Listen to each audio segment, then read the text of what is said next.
Hi, everyone. This is Surabhi Veitch, your host, back with another episode of Mom Strength. And I'm so excited to bring on Dr. Jac today, who's a licensed clinical psychologist, intimacy coach, and relationship expert based in Jacksonville, Florida. She's passionate about helping women build confidence and teaches couples all over the world how to have better relationships and more intentional intimacy. In 2022, she released her Sexfirmation Cards, which we're going to find out about soon, the first sexual wellness card deck for women. Dr. Jac, thank you so much for coming on today. I'm so excited to have this conversation with you. Thank you so much for having me. It's a pleasure to be here. I would love to find out what got you into the work of becoming an intimacy coach. Yeah, so I am a licensed clinical psychologist by trade, and I still practice, but intimacy coaching is something that I feel like found me through my own pain and through my own struggles with the sex life in my marriage. And so several years ago, and I share this very transparently, I experienced a miscarriage, and it completely shifted the way that our sex life was going. It shifted the way that I felt about my body. It shifted the anxiety that was related to sex that came up for me, and my desire completely changed and shifted. And I've always been one of those girls who had more of a higher libido, and there's a spectrum when it comes to libido, but sometimes we tend to think that most women have low libidos. That's not necessarily true, but I did experience a much lower libido and almost zero desire for sex. And when I looked for resources, they were not exactly what I needed. So the resources were very external. And I think that external resources can be helpful, but none of them were helping me feel more sexually confident or helping me get connected to my sexual self. I really knew that for myself, I needed to start healing from the inside out. So I really need to work on like my relationship with sex, right? In terms of my mindset, my thoughts. How was my brain impacting my sex life? How were my thoughts around sex impacting the quality of sex that I was having? And was I being intentional about having conversations with my partner? Before the miscarriage, our sex life was going great, so we didn't talk about it all that much. Afterwards, it was like the elephant in the room that we were avoiding talking about. And so I was very intentional about creating space and creating a routine in our relationship to have those conversations. And I also got really curious about my body. I started exploring my body and learning things about my body that I had not learned before. And that exploration process really opened me up to a whole world of pleasure that I didn't know that existed before. So I really like to say, like, my pain turned into purpose. And I recognized that other women needed healing agents that really focus more so on the internal process, as well as the external process in terms of exploring one's body, and not just necessarily techniques or tips on how to have better sex. Really, like, how do we understand our sexual selves? And I wanted to be able to provide that resource for other women. And when I started having conversations with women, they were like, this is exactly what I need. This is helpful. And this is an area that I hadn't considered. And I didn't even know that, sexual self-care was a thing, and it is. And I think it's something that we leave out of the conversation when it comes to self-care in general. Thank you for sharing that. I think a lot of my listeners will be able to resonate because so many people have miscarriages and losses, and we don't talk about it openly, and we don't talk about it specifically how it affects our relationships with ourselves and our partner, and that sexual intimacy piece. And thank you for taking your pain and making it into such a purposeful and important conversation. And I love that you talk about it as self-care, because to me, the first thing I think of when we're marketed self-care is like have a bubble bath or go to the spa, right? Yeah. Which, yes, it's, that could be physical and mental rest. It could be sexual self-care, but it's not specific enough for really cultivating your sexual intimacy and self-care. So I love that you talk about that. Can you talk about examples of what would that look like, and how would one go about starting that journey? If, let's say, you grew up in a home where, like my home, we never talked about sex. It was never talked about. And I love that you mentioned that it was all great until it wasn't great, right? Until something happened. And I think so many of us are in that boat, is you don't even think about ever needing to talk about it because it's never an issue. But then when it is, you don't have the skills to talk about it because you've never had to talk about it until then.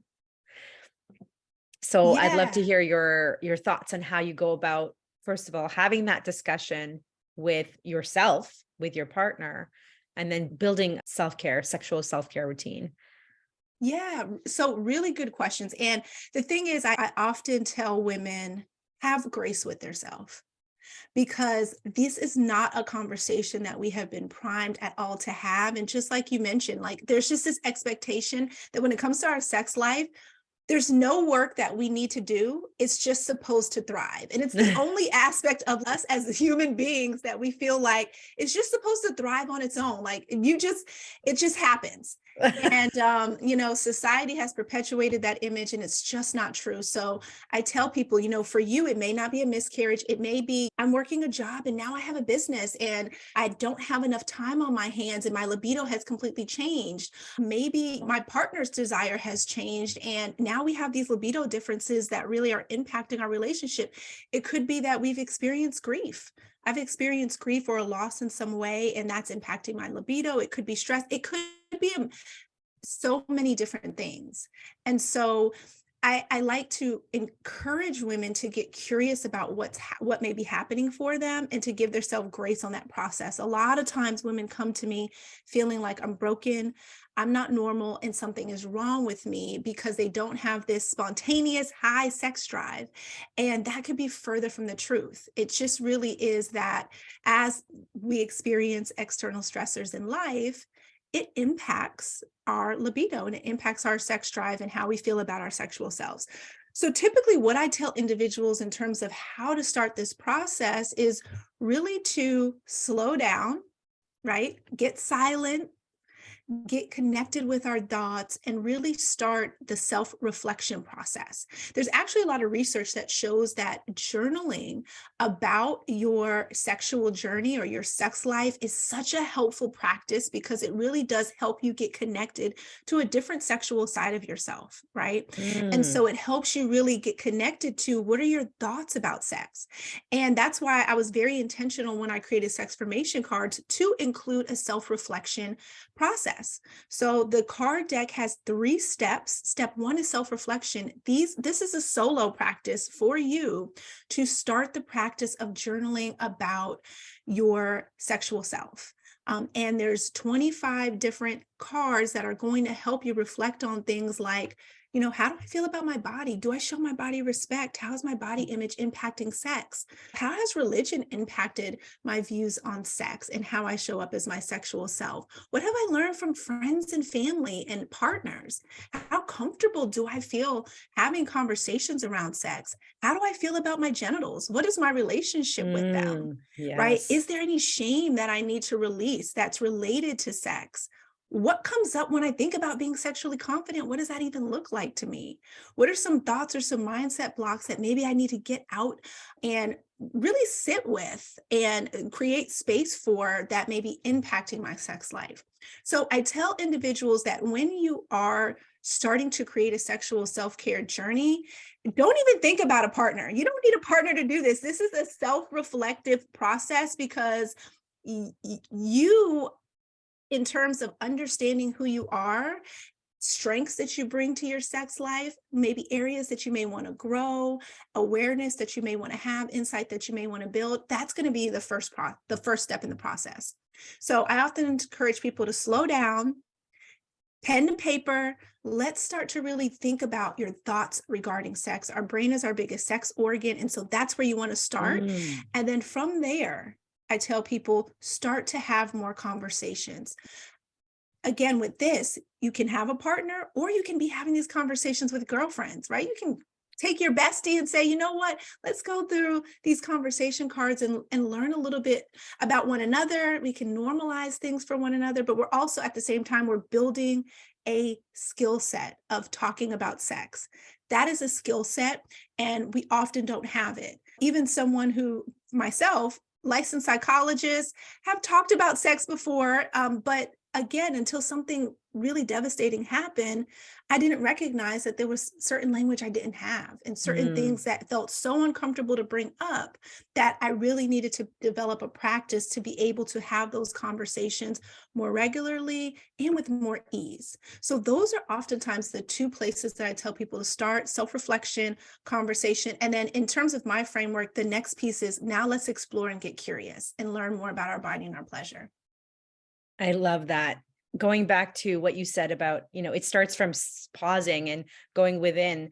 I think so much of our lives we're told that you just have to do X, Y, Z, try this position, this technique, the fix, quick solution.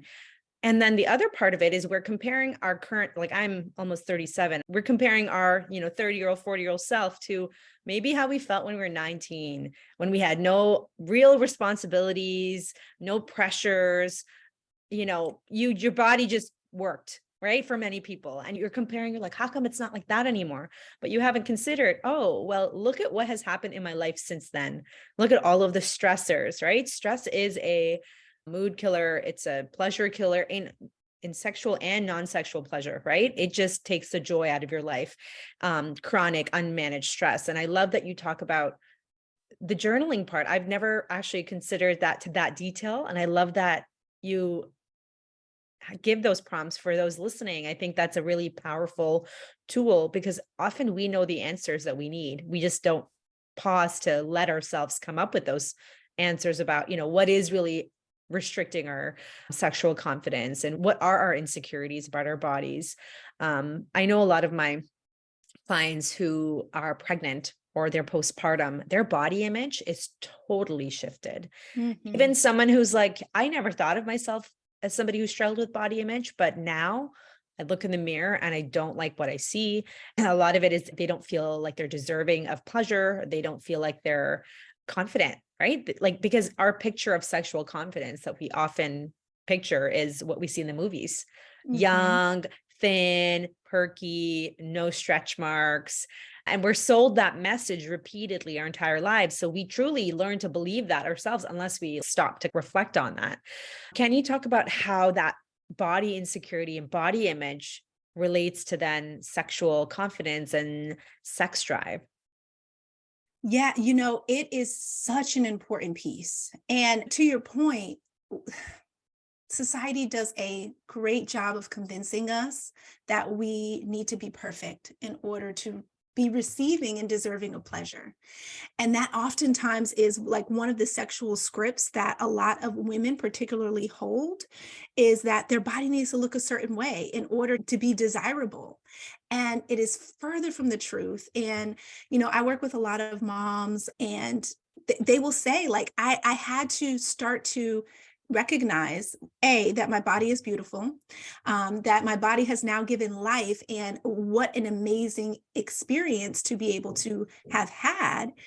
And also, I have to recondition for myself what my standard of beauty is, right? I don't Mm, have to download and I don't have to accept the world, especially the Western world, these yes, European standards of beauty. exactly. I can define for myself what's beautiful. And I think that that can be such a transformational process for women and give them the permission to receive the pleasure that they truly, truly desire. Because one of the things that I will find is that a lot of times what's happening, right, when we think about things, for example, like the orgasm that gap that exists, basically what that is for anyone listening that doesn't know is when you look at cisgender heterosexual women who are having sex with men, there's this huge gap that exists where men are orgasming about 90% of the time and women are orgasming about 60-ish% of the time. So there's a gap there, right? Which I actually think that gap is like, I think it's even worse, Well, right? Like, listen, I was surprised when I heard them numbers. I'm like, are you sure? I, Because I the was like, people are I'm you sure it's not talking to, like the math's not mathing. exactly? I'm like, I feel like it should be 20% or like, I remember reading something about how many vulva owners don't know where their clitoris is. And I'm like, if you yourself don't know where your clitoris is, like you're probably not experiencing an orgasm, right? Like, Yes, yes, absolutely. That is like, why isn't that information? It's purposeful that that information is not shared as much oh as yeah, it should be, right? Our sex education is so male pleasure focused. oh yeah, And then we wonder why a lot of times women are like, I don't know what I like. I don't know what I want. I haven't explored. We yes. haven't been given the tools and the resources Oh, I love that to, you put it that way. It takes the self shame and the self blame out of it. yeah, yeah. Like, can you blame yourself for not really understanding how to reach orgasm or how to have optimal pleasure if you've never been taught? And everything that you have been taught has been focused on the penis or male pleasure, right? So it creates also this lack of desire, right? Do I really want to show up to a party when I'm not celebrated? Right. Right. And so I think that, you know, to circle back around to, you know, body image, how we feel about our body is going to show up in the bedroom. There's also a lot of research that will show that our overall self-esteem impacts our sexual confidence. And so something that I often find is a lot of women are showing up and instead of being present, they're trying to be perfect, right? They're Mhm. worried They're about, you know, sucking their in. They're like, body. Yes, yeah, they're sucking in and they're like, oh, what about my stretch marks? Oh, what about this back roll? Or what about, and what happens is you're spectatoring, meaning that you're watching yes. yourself have sex versus actually being present in your body and Oof. receiving the amount of pleasure that is available to you. Wow. That is powerful because it's the truth. I've experienced that personally. It's like, Mhm. oh, I gotta, choose this position because it's the most attractive, and then you take yourself out of self, right? You're literally taking your brain and you're removing it from your body's experience. And I think that's something, I don't know, I'm sure men do this too, but it probably affects us more because of that European standard of beauty that we see, that people like you and I, we never fit that standard of beauty to begin with, Right. right? Mhm. So we have to cultivate that sense of self and sense of beauty from ourselves, from within, because we can't wait for society to say, okay, yes, yes, now you're beautiful, or yes, yes, now we accept you. It's got to come from that process and that journey within. How do you find, because you mentioned you worked with couples as well. I'm so curious how the male partners, because oftentimes it is the male partner, how they feel about this whole journey, because what is their work, or is there work that they have to do as well in this process? Yeah. So this is such a good question. A lot of the couples that I work with are coming from a heteronormative lens. So I work with a lot of couples that are in male-female relationships. And so one of the things that I'll do oftentimes is meet with the woman first for a couple of sessions where we're working on some of the mindset blocks, the shame, the guilt that may be coming up. A lot of times people are coming to me and they're experiencing low libido, but they're beating themselves up because of it, Yes. feeling that something is wrong with them. And so I really work with them to help them become aware of the mindset blocks that they're experiencing and how that's impacting their overall desire. Then I bring their partner in for the remaining sessions. And one of the things that often comes up is that the male partner will be really shocked to Mm, actually learn some of the mindset blocks that their partner is experiencing. And so when they, for example, will learn like that their partner doesn't feel sexy or feels like their body isn't good enough, they're really blown away because they can't get enough of their partner's body oftentimes, right? They're feeling wow. like their partner's body is beautiful and that they desire it so much. And so it's oftentimes like an awakening moment where the partner is really learning like how society in general has impacted their partner in terms of how they view their sexual self. Wow. And a lot of times it's not even something that they had considered, like, oh, I thought that you were not wanting sex because you didn't want me and because Wow. you didn't love me, but I hadn't recognized that you weren't feeling comfortable in your body and that since we had kids your body has changed and that is impacting your desire because you're trying to be perfect for me. And so it really does create a much deeper conversation around sex. A lot of times what I find is that couples are having conflict, right? Especially if there's a libido difference where, one partner is wanting sex a lot more than the other. And again, in the context of the work that I do, a lot of times that's the male partner wanting sex a lot more than the female partner. And the male partner is feeling like, well, I just don't think that I'm good enough. I don't think that my partner desires me. I don't think that they're attracted to me. And that is definitely not true. But once they start to learn that there's some things that are happening underneath the hood or underneath the surface that they're not They're not haven't even been aware privy of. to, it changes the dynamic. It changes the understanding. It changes the way that they're able to validate their partner's experience.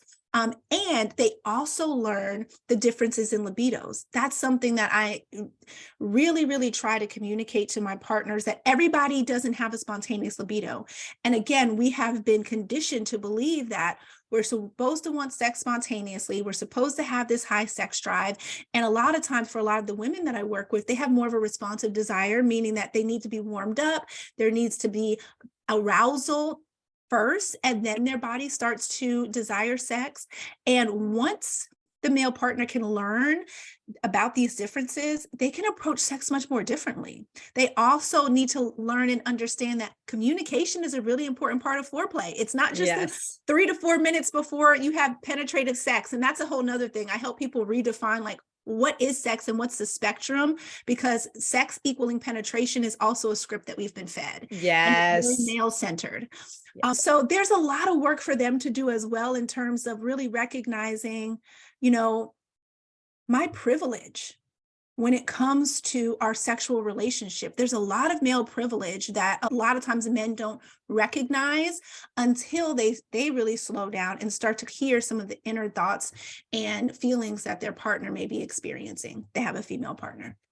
And when you're saying all this, I don't remember any movies that are like blockbuster hits where they talk about the woman's insecurities internally, maybe very superficially about body image, but like really talking about some of these inner thoughts, the self-shaming thoughts, the inner mean voice that we use to speak to ourselves. Because how would men know this? Right? Mm-hmm. If we've never communicated this with them, they wouldn't know this from society or movies or, general knowledge, because it's just all held within. And even when you mentioned about your Sexfirmation cards and talking about it with a girlfriend, that probably builds a lot of confidence and communication, because it's so much easier to talk to girlfriends about this stuff when you always talk to them about this kind of stuff anyways. And takes a lot of vulnerability to then open up that conversation with your partner.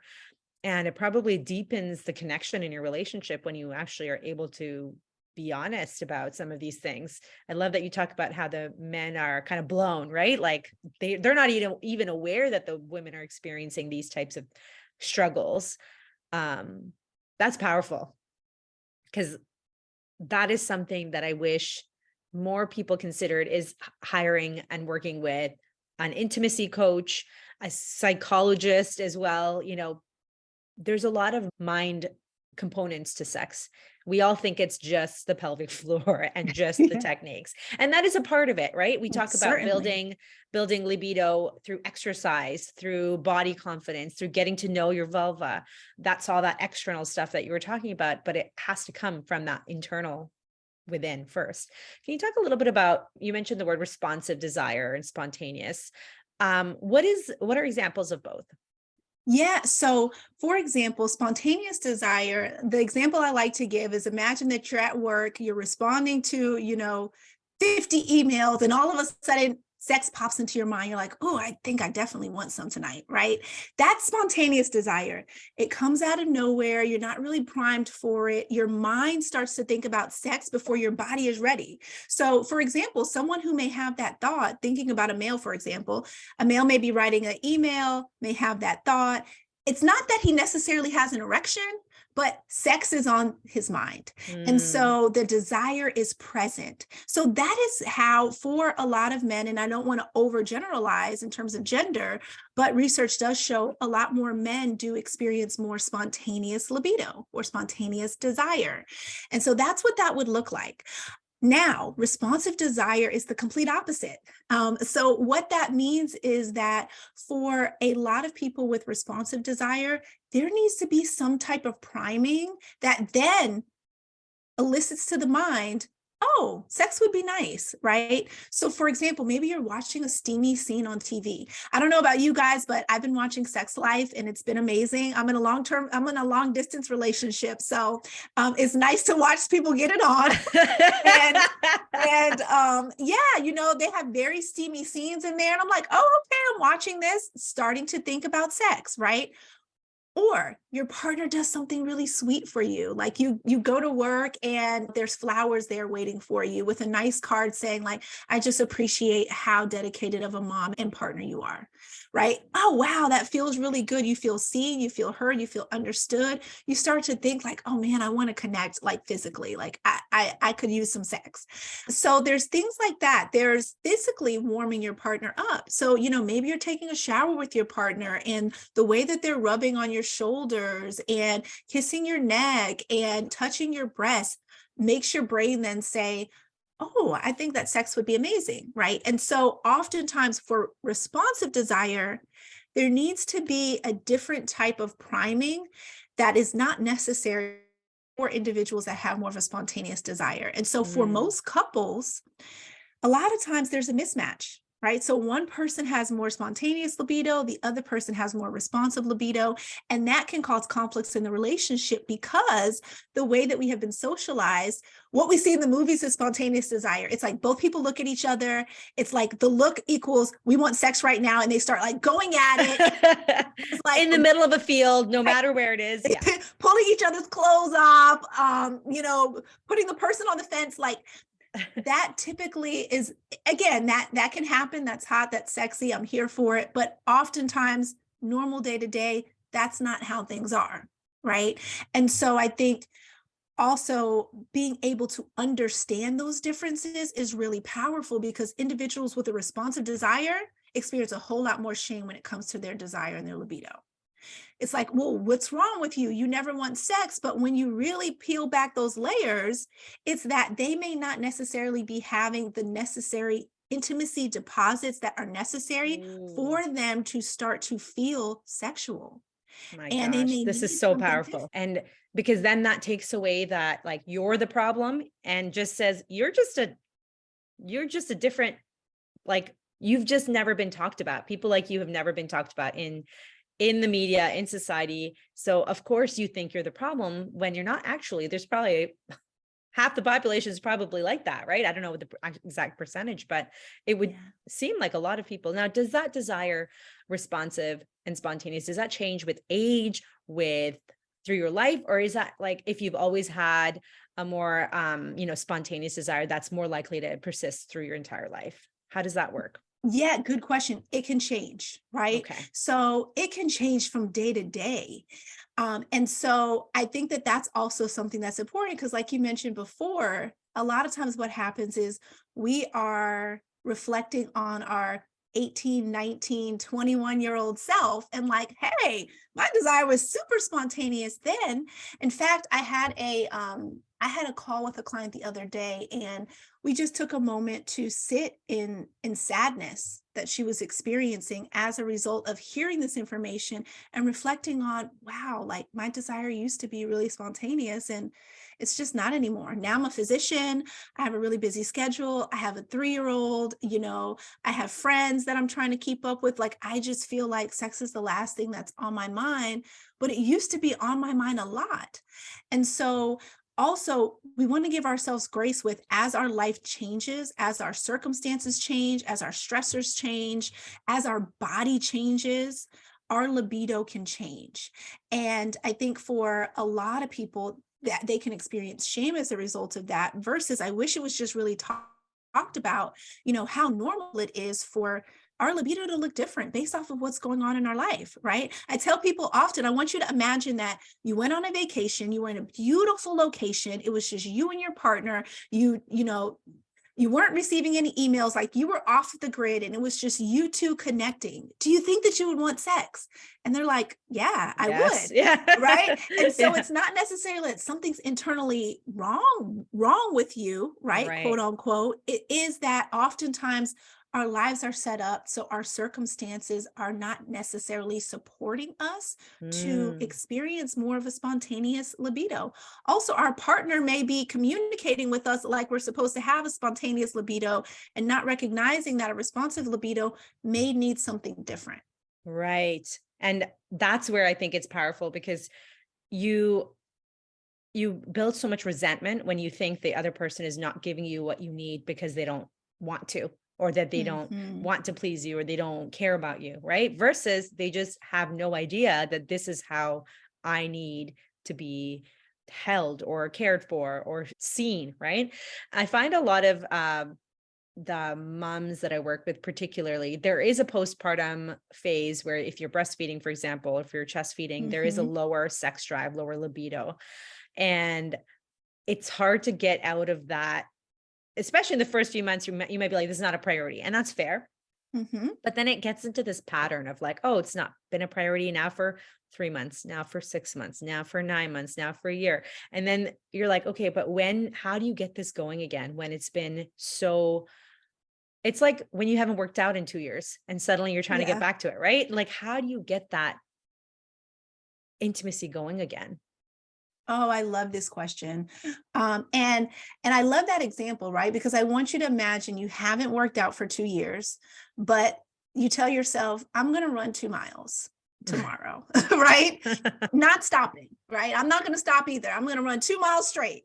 And so, or, I'm going to lift, I don't know, 100 pounds when I'm squatting, whatever it may be, right? You want to start where at a level where you can start to build some self-efficacy. That's going to be really important. And so you don't have to necessarily have this goal oriented outcome, but really, like, where can you start that feels really doable and like something that you can start to build your confidence with? So I often tell people, like, start with redefining for yourself what sex looks like. Again, we oftentimes have the sexual script that sex equals penetration. That penetration could be with a toy, with a finger, with a penis.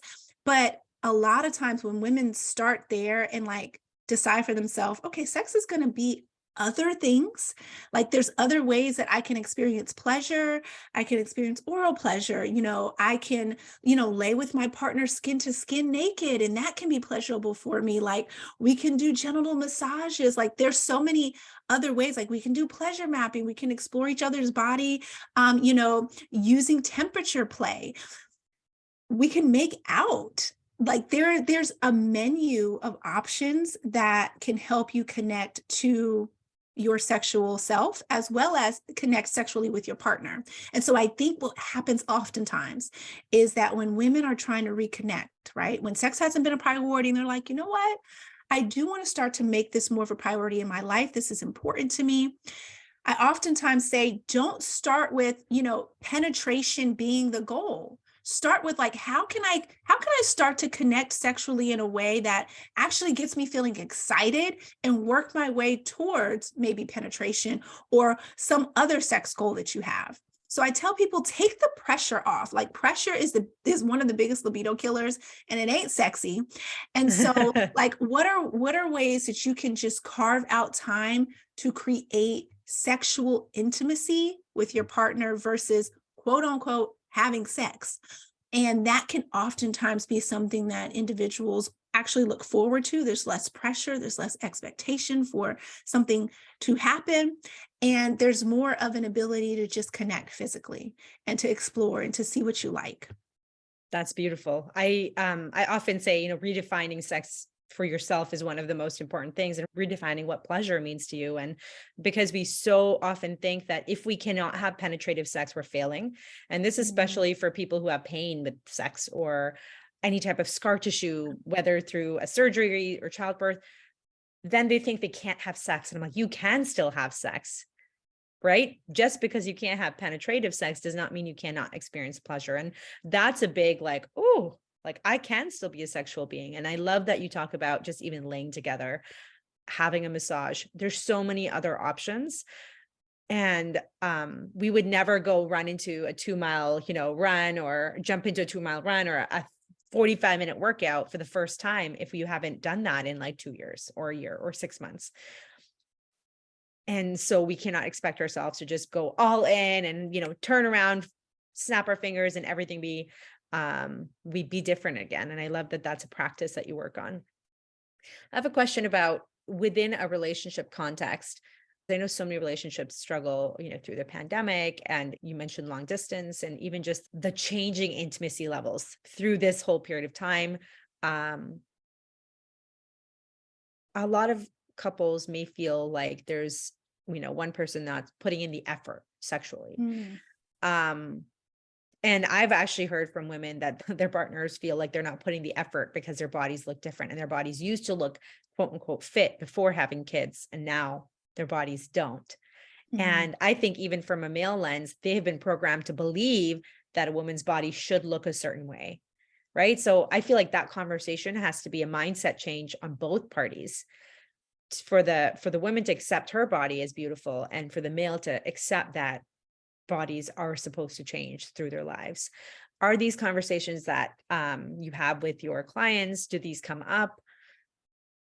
Yeah. So I will say that I think one of the most vulnerable things that we can do is talk about sex, but also talk about our body. It's a difficult conversation to have. And so these type of conversations have certainly come up. And one of the things that I will say is that I tell people, when you're having these type of conversations, to make sure that you're kind of like starting the conversation in a way where you're acknowledging, like, this is a hard conversation. This is a hard ass conversation. Like, I feel uncomfortable having this conversation, this dialogue to you. This is very vulnerable to me. That can then prime your partner to recognize that it's really important to protect your emotions during the conversation. Yeah. To not be, yeah. Yeah. Because I think that sometimes what can happen, and what I've seen is that, a couple will come in, and what they'll notice is that their body has changed because they've had, a baby, but their partner is, for example, sending them different workouts. But, the person who's doing the workouts, is fit, maybe never has had any kids, their body looks completely different than their partner. And so they're downloading the message like, oh, this is what you find attractive. Right. And this is hurtful to me because my body doesn't look like that, but they're not necessarily having the conversation around that and how that makes them feel.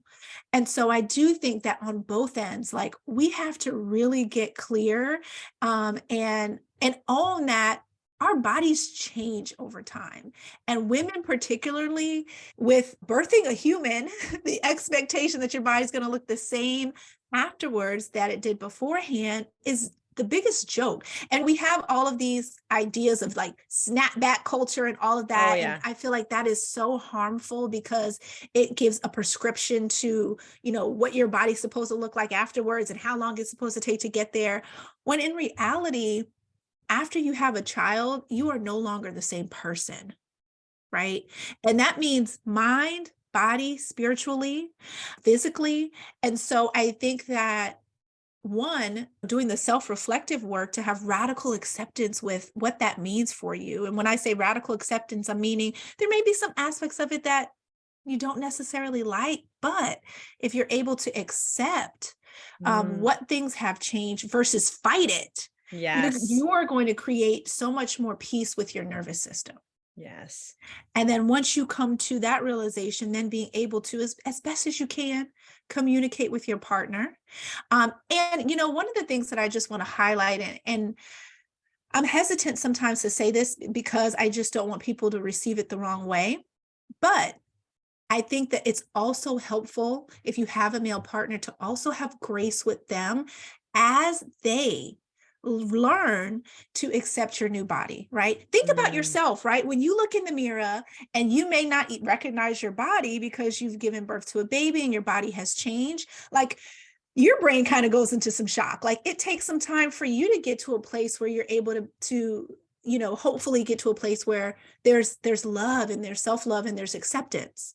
Right. Expecting your partner to immediately be there is Right. oftentimes unfair, right? Giving them some time. Like, I know I'm experiencing this, and we may be having like this counter transference experience where, you're also, kind of looking at me and like, oh, okay, this is different.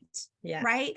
And so I think kind of allowing your partner, especially if it's coming from a loving place, to have their own personal reactions and to get to a place where they're building their acceptance is also really Wow. helpful, versus just expecting them to immediately like have this certain response to your body that you expect them to.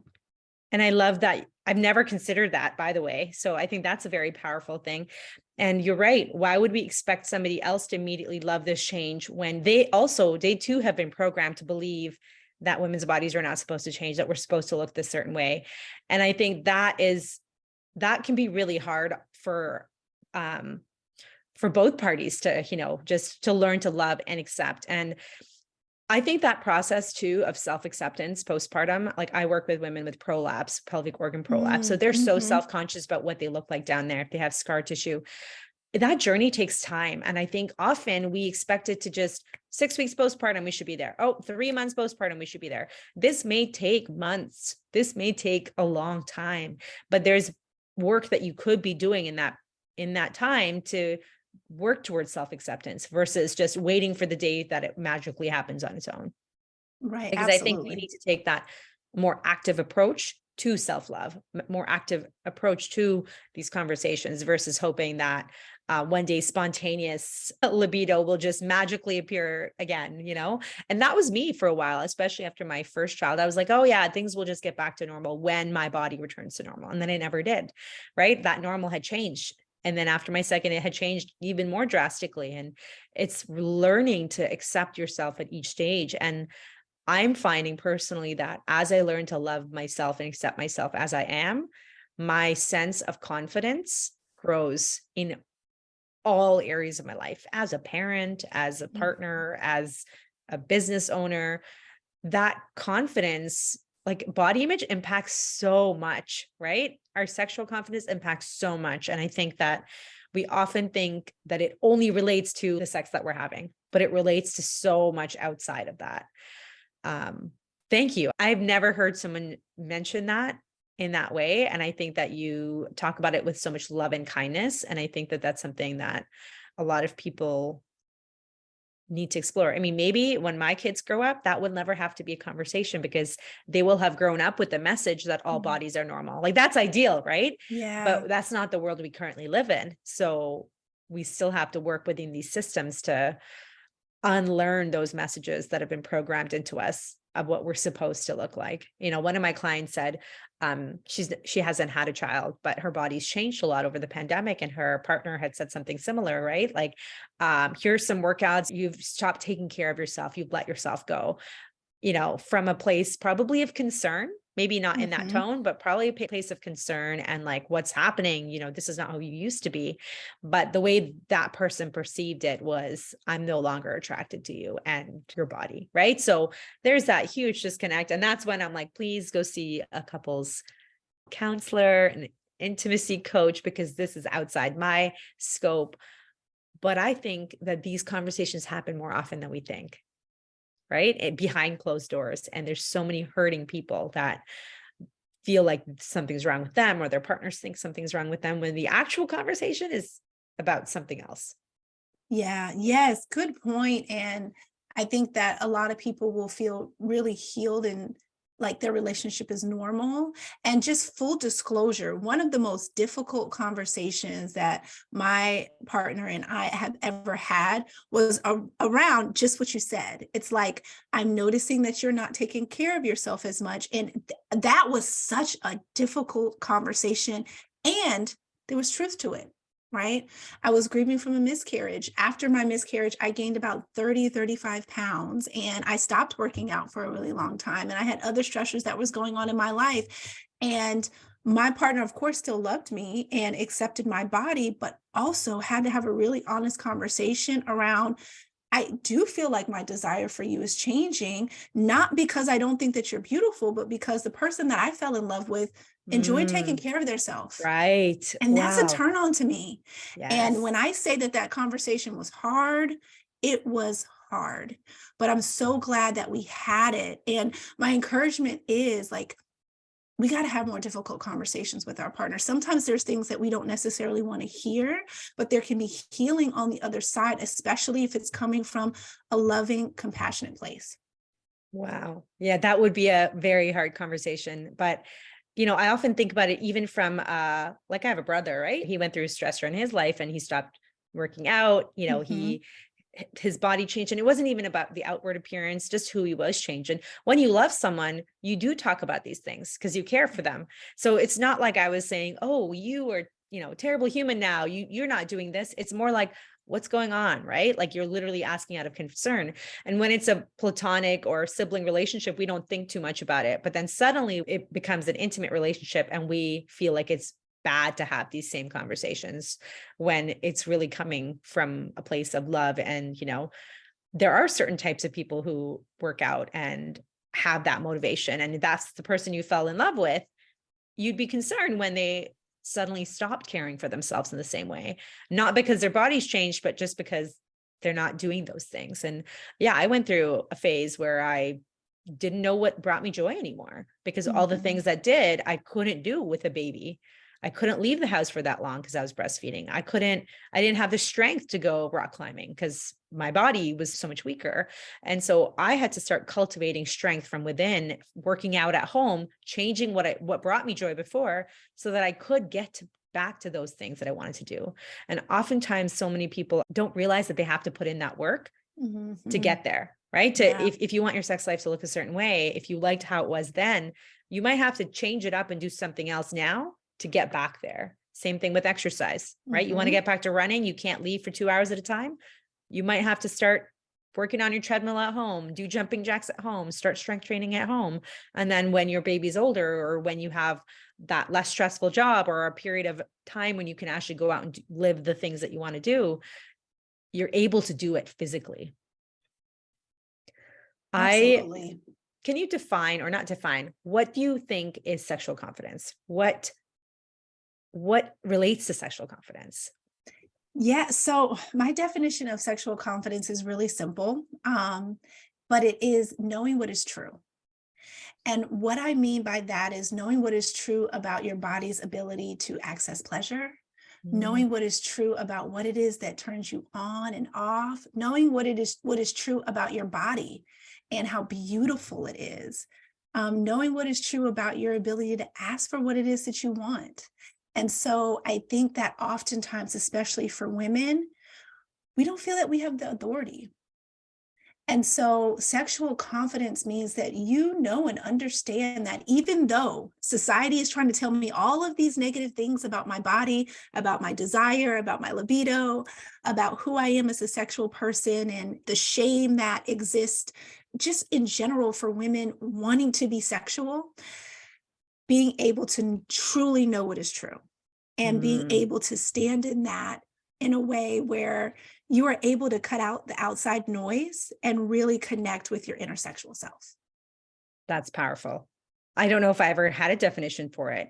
I always just thought, oh yeah, that person, exudes confidence. It's like something we feel they exude, but it's knowing what's true within, right? It's not a outward performance for anyone else. It's yourself knowing what you like, what touch you don't like, what turns you on, what doesn't turn you on.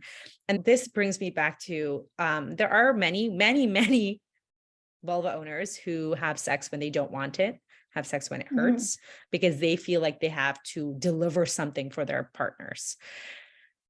And that is problematic because that's what our society and religion, in many religions, there's these arbitrary unwritten rules or written rules even about a woman's role. Can you talk about how that impacts true sexual confidence and self-esteem? Oh, yeah. So, thinking about those unwritten rules, one of them that I hear is, when your male partner wants sex, then you have to deliver, Yeah. right? You have to show up. If you don't do it, somebody else will, right? So these Yes. are There's some of the that fear messages. that, oh, well, he'll go find it somewhere else. Right. Yes, yes. And that's a whole nother conversation. And I just want to say that if that is the case, then your partner lacks a lot of discipline and understanding. And that's a deeper conversation.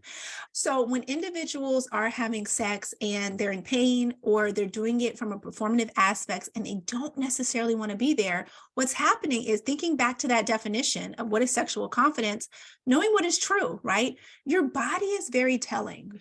And so if you are feeling like, I do not want to have sex, and you know that that is your truth, and you're unwilling to stand in your truth because you're prioritizing somebody else's pleasure, that is the opposite of sexual confidence, right? And so I'm not saying that there can't be ways that you can still build physical intimacy if that is what your partner is wanting. Sure, again, thinking about a sexual menu and other things that you can engage in, but you have to really think, am I prioritizing myself when I'm saying yes just to please my partner? And that answer is no. And so again, thinking back to using as your foundation, what is true for you? If what's true for you in this moment is that I don't feel desirous because I need more help around this house. That's the truth. I feel like I'm not supported. I feel like my partner doesn't help me, but they're wanting something from me. Then being able to have that conversation and to be able to state your needs, not necessarily using sex as a transaction, but saying, these are the ways that I need to be intimately filled up in order to feel more desire. Those conversations are going to be really important. And so I tell people that if you're having sex just to check it off of a list because it's what your partner wants, what's going to happen over time is it's going to build resentment in your relationship. A lot of times you're not having those conversations, so you're suffering in silence, and eventually it is going to bubble over and it's going to cause a lot of conflict in your relationship. So instead, I encourage individuals to start to have a really honest conversation about their sex life and really rooting that in what they know to be true from their own self-reflection regarding their sexual journey. And I do think that I have a client who's like, yeah, my husband would be shocked if he knew that I didn't really find it pleasurable, but I don't want to tell him because I don't want to hurt his feelings. Right. So there's a lot of people who are performing when they don't really want it. It's not really pleasurable. Maybe it's not painful, but it's not pleasurable because they've never asked for what they actually want. And I always encourage, like, your partner will want you to actually feel pleasure, not perform pleasure, but they'll be so happy when you feel real, genuine pleasure, a real orgasm, not a fake performance. But this is the thing that's, a little bit sad, but also funny. Men don't have a clue. So is that right? I thought they would. They don't have a clue. So it is interesting. I was having a conversation with a couple that I'm coaching recently, and they are even, they've been married for several years, and early on in the relationship, she was faking it.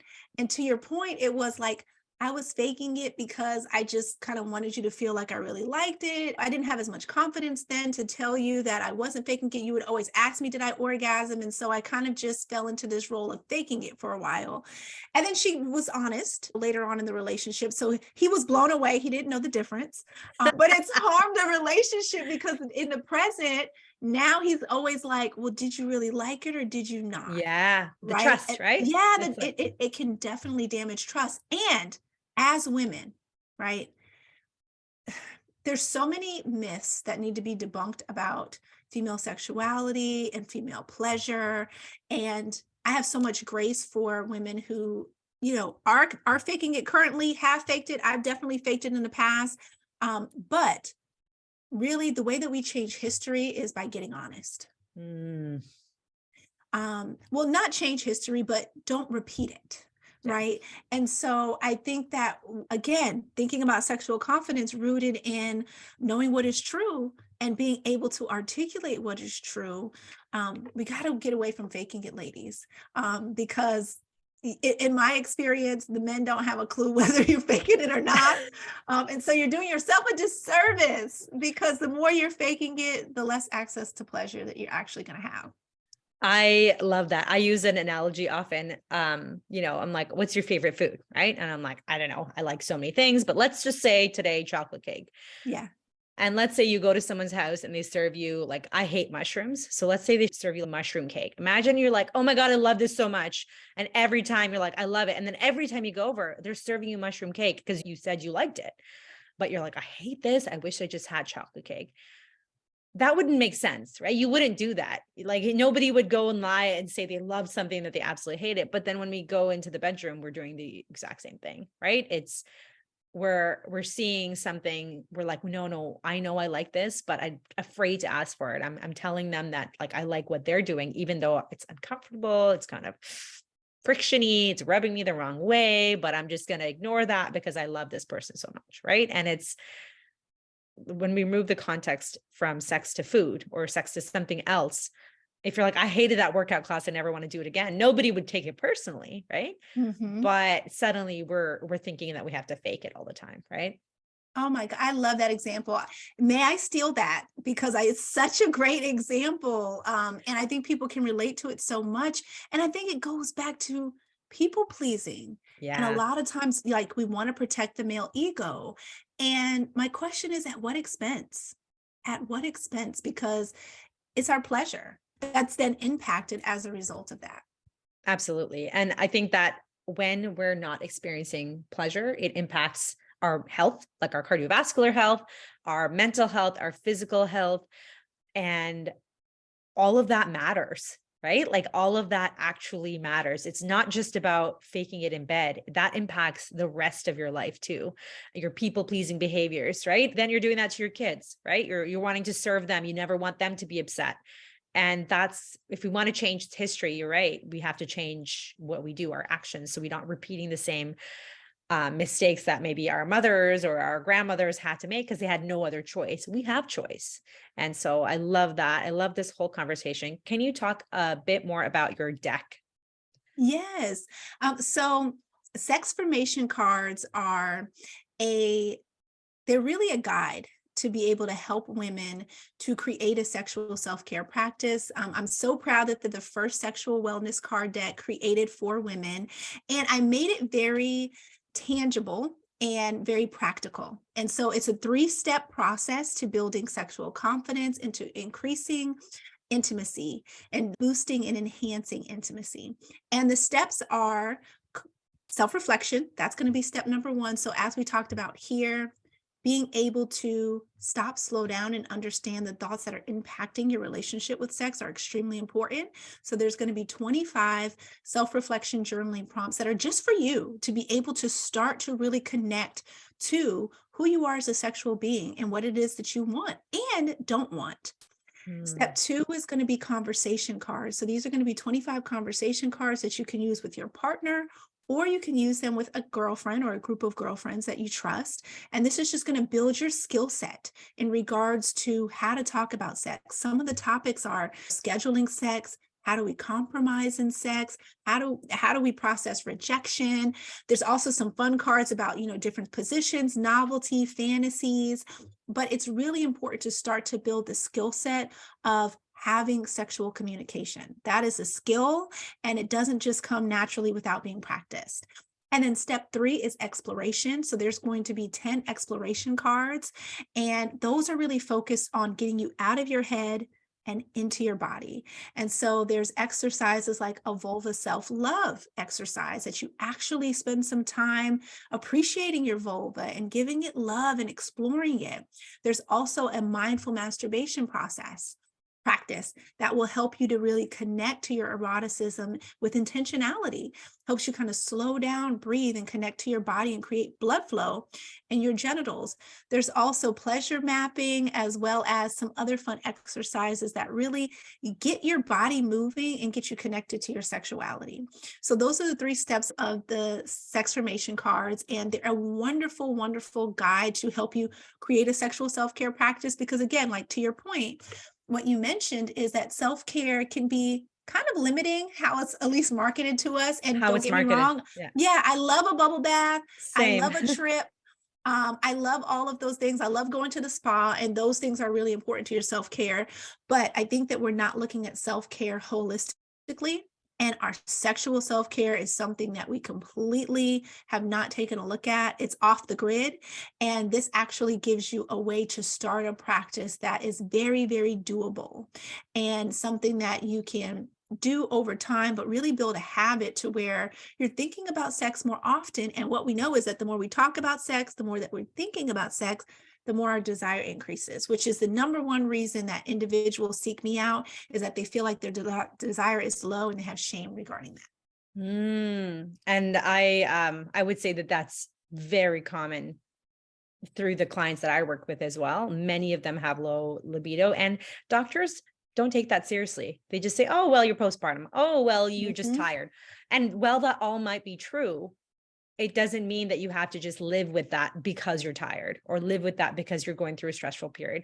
And I like the idea of the Sexfirmation cards, because it doesn't mean you have to be in a perfect area of your life to start this process, right? You can be in that high stress job, and you can have these simple, tangible ways to get more connected to yourself, to your intimacy, and to your partner and your pleasure. I love this. I actually have right now a month of pleasure, which is a mindfulness practice for 1 month around cultivating pleasure. And I love that there's actually some similar things. Like I have an activity where it's draw your vulva, right? I So love that. get connected with what it looks like, draw it. I have no art skills, so it's probably going to look terrible, but it helps take that shame and stigma out of it. Because when you ask every single person, 100% of people can probably label where a penis is. We all know where a penis is, but the fact that like 1 in 3 women, vulva owners, don't know where their clitoris is a problem. And so when we start destigmatizing these body parts, connecting with ourselves, releasing shame, I can see so much better sexual confidence, intimacy, and just pleasure. Like life is about pleasure. Like we can't starve ourselves of pleasure, you know? And can you share with me with your Sexfirmation cards where people can purchase that? So if you are interested in Sexfirmation cards, you can go to my website, which is drjac.co, and you can go /shop. That's going to bring you directly to Sexfirmation cards. So that's DRJAC.co/shop. Also, if you are listening to this conversation and you're like, I want more information, I do have on my website 5 ways to have better sex. So some of the things that we've talked about today: mindfulness, the importance of having certain conversations, understanding your body. There's going to be some tangible tips on the website. If you go there, download the 5 ways to have better sex guide. That will bring you into my world, into my email list, but you'll also get some really useful tips that you can start using today for the free. And additionally, I love providing information on Instagram. That's usually where I'm hanging out. So I love your if you page. listen, thank you so much. Ditto. I love your page as well. I was so happy to be connected to you. But if you're interested in following me there, you can follow me on Instagram and TikTok, which is at Dr. Jac PhD. That's DRJAC PhD. Amazing. I will share all of those links in the show notes. And what's the best place for people to connect with you? Email, social media? Yeah, really good question. So you can definitely connect with me through social media, or you can send me an email. So if you're listening to this conversation, and I know that there's someone who's listening to this and has started to feel a sense of hopefulness as well as relief, because there is actually some type of solution. I think a lot of women feel that if they have lower desire and they have shame around that, or they've disconnected from who they were sexually, if there's conflicts in the relationship when it comes to sex, they feel super alone and they're suffering in silence. So if you are someone who's listening to this conversation and you want more in-depth support around how to navigate sex now, how to redefine it for yourself, you want some coaching for you, for your partner, you can definitely reach out to me via email at hello@drjac.co. That's hello@drjac.co. Perfect. And I'll share the link to, you offer counseling. Where do you offer counseling? Through Florida, through the US, Canada? Really good question. So I offer intimacy coaching, and so I can do that worldwide. And so, Amazing. yeah, the way that I work with individuals is virtually. So wherever you are in the world, you can connect with me and we'll figure out a way. For anyone who reaches out to me through your community, I'll offer them a free consultation call and we can just sit down and see if it would be a good fit for us to work together. I can share how I can help and we can go from there. Amazing. Thank you so much, Dr. Jac. I also will share the links to all of this stuff. And I have just a couple of questions for you before we wrap up. I want to know about what are some things that you like to do for self-care?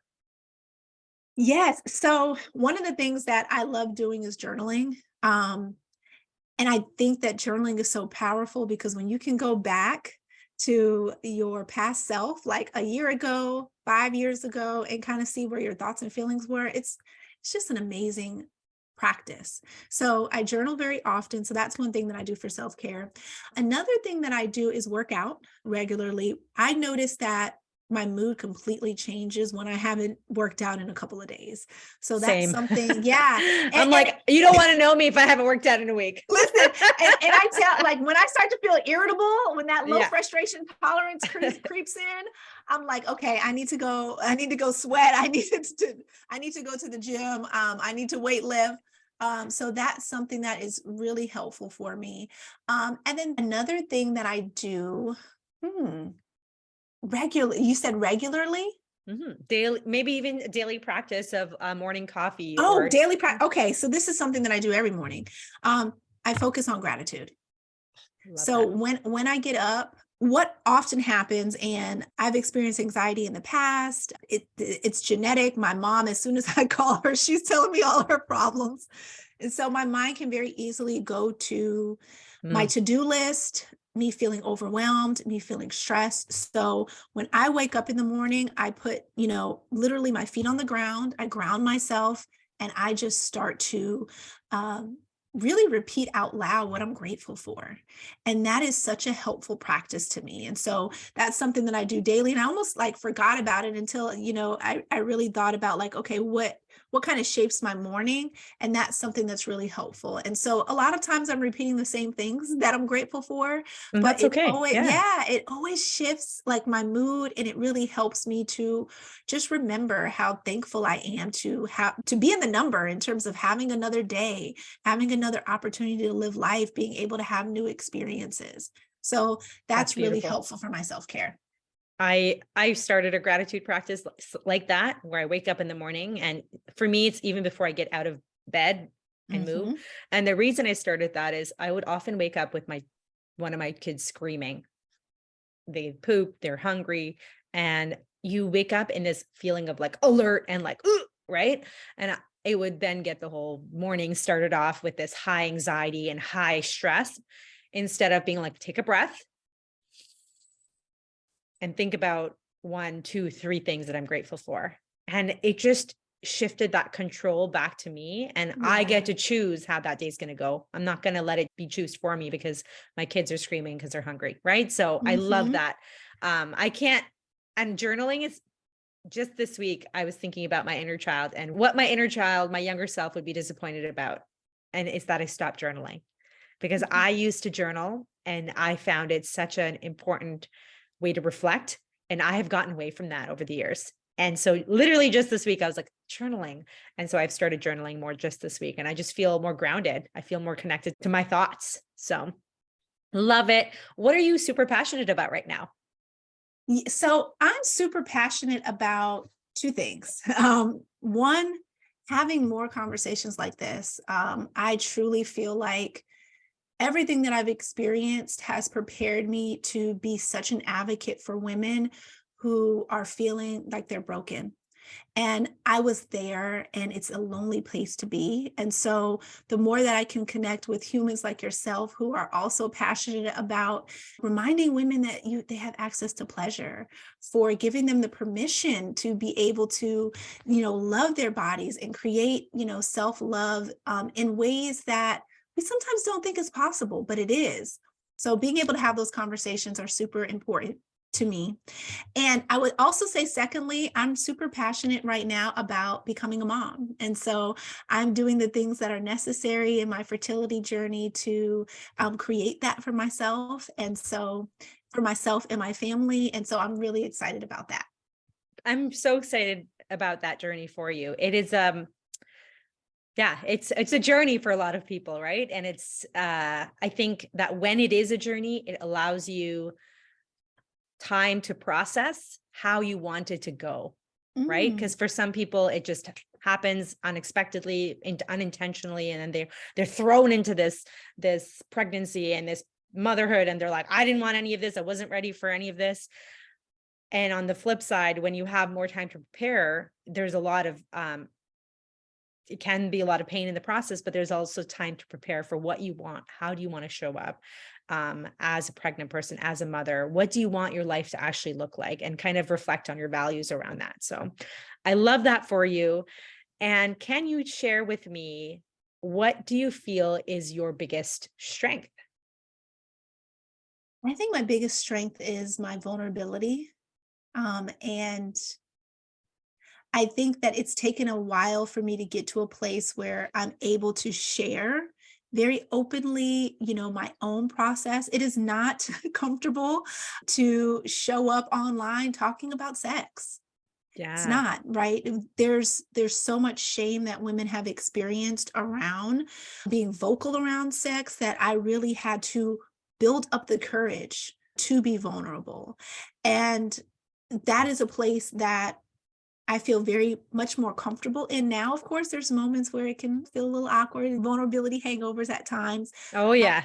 But I do truly feel that that is the reason why so many women have felt connected to me, because they've been able to see their self in me through me sharing my story and stories of other clients that I've worked with, and helping people to feel less alone. So I totally feel like vulnerability is a strength, and I encourage the women that I work with and speak to utilize that strength in their own relationship.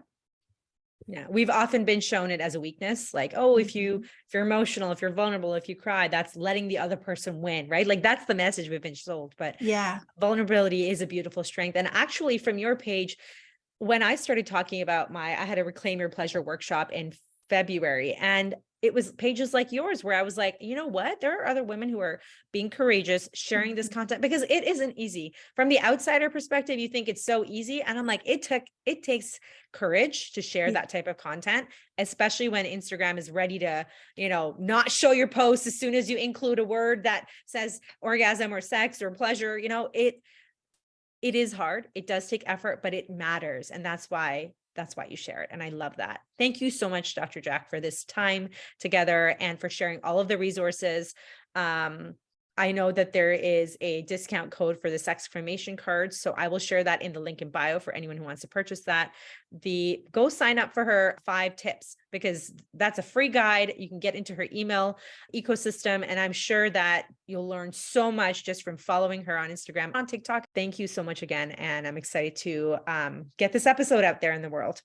Thank you so much for having me. This has truly been a pleasure.